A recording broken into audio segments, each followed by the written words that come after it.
The Electoral Commission says registration centers designated for Tuesday's mass registration exercise will be accessible to persons living with disability.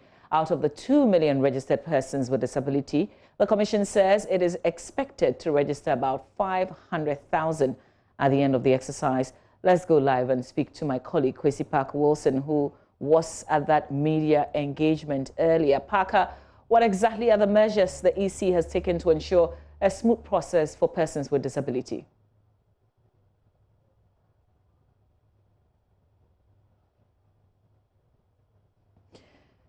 Parker, if you can hear me, can you unmute your mic so we can hear you? Right, so when you can hear me, when persons living with disability yesterday, all they have to do is to Hello, Parker. It's a bit difficult. It's a bit difficult hearing you. Can you speak up a bit? Right. So the point I'm making is that the Commission has been talking about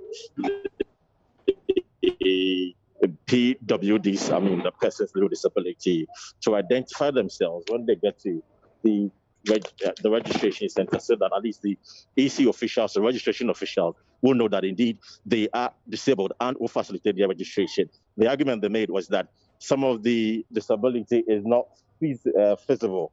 And so if you don't tell the registration officer, there's no way they are going to know in order to quickly get to jump the queue to be registered. Again, they have created some centers at their district offices where they are asking the disabled persons to quickly go there instead and register, because for that, they are going to rely solely on the data that has been captured in their names. So they have about 2 million names. So that is the data they'll be using at the district offices. So they want them to go there and then go and register. And then they've been teaching them about the safety protocols as well, what they need to do when they get to the registration exercise, what they have to do. And I was in there a while ago. The EC official there is taking them through how the registration process will be like. And that's what is happening currently. So the program hasn't ended yet. They are still educating the persons with disability on what to do when they get to the registration exercise. But the EC clearly has maintained that all the polling centers designated for tomorrow's exercise will be accessible to all persons under this category. Parker, is this training going on in other regions?